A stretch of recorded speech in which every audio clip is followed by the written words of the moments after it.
Hey guys, magandang araw sa inyong lahat. I have another one customer, and it is BMW. Ayan, E46. Ang customer concern niya ay hindi daw gumagana ang aircon. Okay, so naka-start right now ang makina at dinouble check ko. So ini-on ko yung aircon. Ayan, kung makikita nyo, nasa 70 degrees Celsius ang temperature. At yung fan nya ay ayan, ipo-full speed na natin. Okay, so syempre dapat naka-on ang aircon. Ayan, so ayan guys, walang hangin na lumalabas sa lahat ng vent nya. Actually guys, nag-conduct na ako ng pre-inspection dito, kaya ito mapapansin nyo, baklas na to kasi nag-check na ako ng switch at saka ng blower motor. Yung blower motor nito guys, kailangan yung baklasin tong gitna ng center console dito sa may shifting lever, at saka itong cigarette lighter casing, at saka itong packet, at saka itong AC.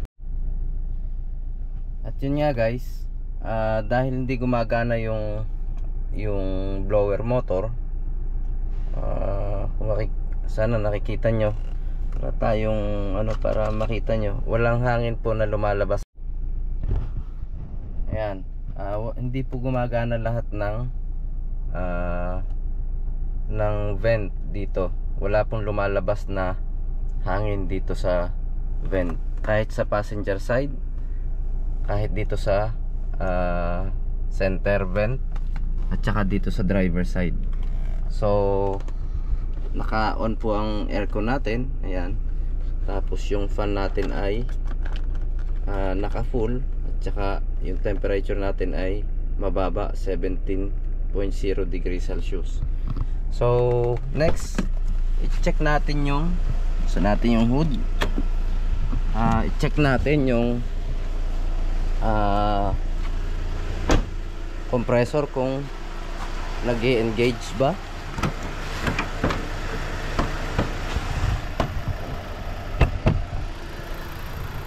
So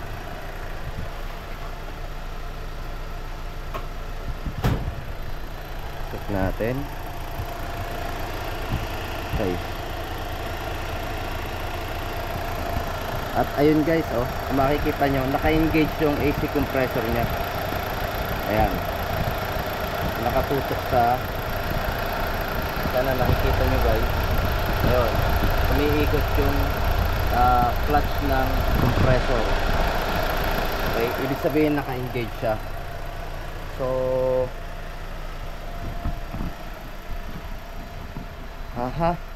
naka-engage ang AC compressor, pero walang hangin na lumalabas dahil it's possibly the blower motor or the blower resistor. Okay, so i-check ko rin yung blower resistor kasi responsable siya sa paggana ng blower motor. Okay, so later. Okay guys, ayan na. Since kumpirmado nga na walang problema ang compressor at saka yung clutch nya, mas na double check ko dito na okay nga yung AC system nya sa until hanggang dito sa blower motor. Kasi ayan guys, papakita ko sa inyo na ayan, nagmo-moist yung evaporator nya. Ayan, ayan guys, kung makikita nyo, kung makapansin nyo, basa yung housing ng evaporator hanggang dito sa blower resistor. na ano, makikita nyo yung housing niya. Ayan oh, nagbubutol-butol ng tubig. Ayan, basang-basa. It means indication niya na lumalamig ng husto ng tama yung evaporator. So since naka-order na rin kami guys ng ayan, ng bagong blower resistor. Na-try ko na kasing i-repair yung blower motor, but still hindi pa rin gumagana ang blower. Wala pa ring hangin na lumalabas dito sa vent. Nag-decide na ako na palitan, kasi ito na lang yung remaining component na suspected para hindi gumana ang blower motor. Okay, so what I'm going to do now is the removal and installation of blower motor resistor. Okay, so i-share ko ito sa inyo guys, step by step, para magkaroon din kayo ng idea. And guys, una sa lahat, babaklasin nyo yung glow box compartment para maluwag dito. So ma-access nyo na yung blower motor resistor, at andito siya. Medyo hahawiin nyo lang ng konti ito. Wag lang masyadong malakas para hindi masira yung plastic lang kasi yan. At kung makikita nyo guys, ito muna yung nasa loob kasi yung resistor block.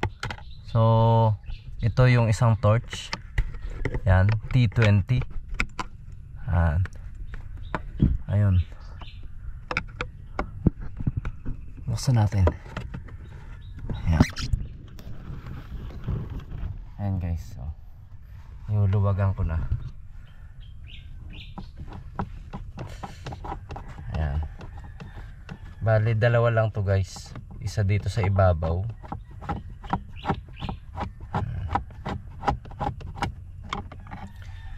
okay, tsaka isa dito sa baba, dito sa ilalim. Ayun, ayun, kita nyo guys yan. Ayan, yan naman, luluwagan natin. Okay,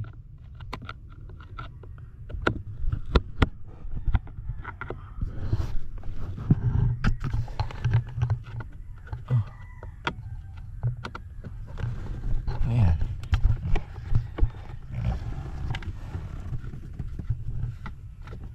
Ayan, okay, luwag na. So ito na yung guys. So yung isa andun pa sa loob kasi. Ayan. Yan. And then meron ditong guide ito guys. Medyo ingat lang para hindi maputol yung plastic. Ayan. Yan. Pwede nyo nang i-pull out. Yan. And then kapag ka na-pull out, bahagyan nyo nang na-pull out, meron ditong ito, yung rod. Merong rod ito.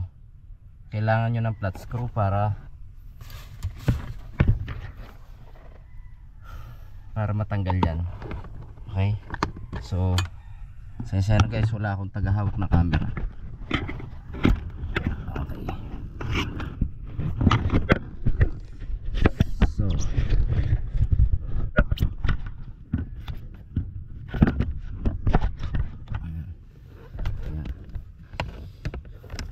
kailangan yung sikwatin yan, pero dahan-dahan lang guys kasi baka maputol. Yan. Mas maganda guys kung meron kayong WD-40, sprayan nyo lang siya.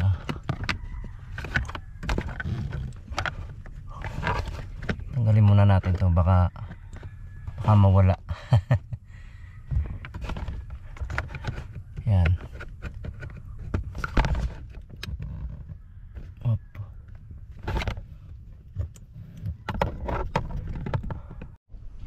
Ito na guys, nabaklas na natin yung sorry, nag-off yung GoPro ko. Talagang napakahirap gamitin tong GoPro Hero 11. Sablay talaga. Ito, nabaklas ko na yung blower resistor. Ito yung part number nya. Ayan. At ito na yung bago. Okay. So dito sa luma guys, pansin nyo, itong luma, mahalata mo na, ayan, oh, parang pumutok, may pumutok siya dito, oh. Parang nasunog, ganun. Sign niya na sira na talaga to. Ayan. Kasi andito yung ano niya, yung circuit niya, yung windings sa loob. So pwede na natin kabit to. Hopefully gumana na ang blower motor niya kapag naikabit na natin to. So same lang din ng process kung paano pinaplas, ganun din ikakabit.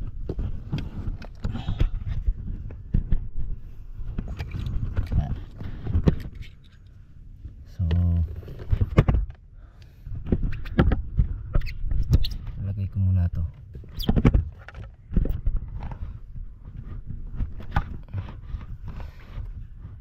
Yan.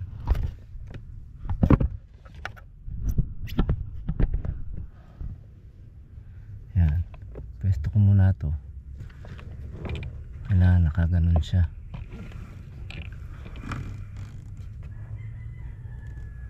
Saan na yung kung saan tumatama yung lock?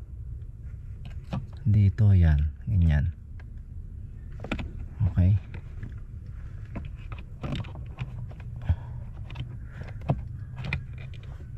Pero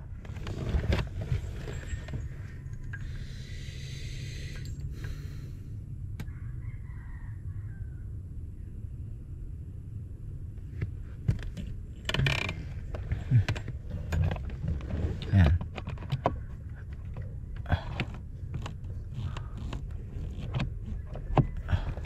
Matigas talaga tong plastic na to. Yeah. Suksok lang natin guys. Yun. Tandaan kasi hindi to katulad ng original na ano. Ito plastic lang guys yung housing nya. Hindi katulad ng original na.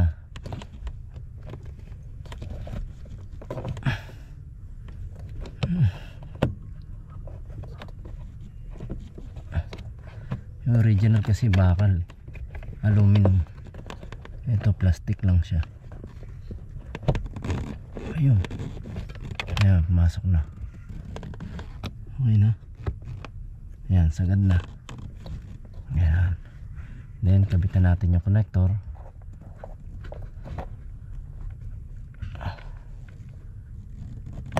Yun.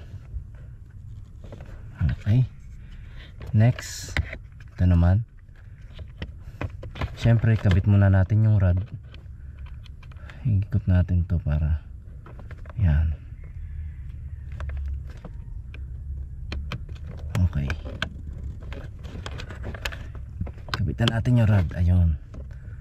Okay. And then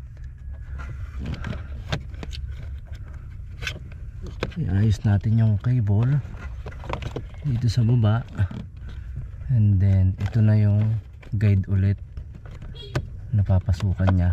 Ayun. Ayun. Tapos pwede na nating itornilyo ulit. Kasi na yung tinanggal natin. Okay. So ganun lang kasimple guys. Medyo masikip pero kaya naman. Okay. Ikabit na natin yan nasa ibabaw. Ito namang isa sa baba. And then pwede na siguro nating try kung gagana yung blower motor. Okay. So yan guys, kabit na. Okay.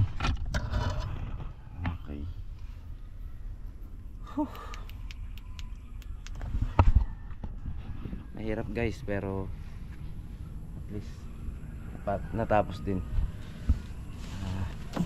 Try nating i-start ang makina, and then subukan nating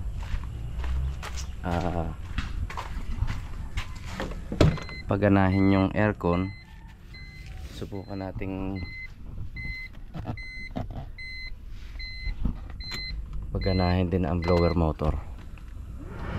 Ayun, gumana na.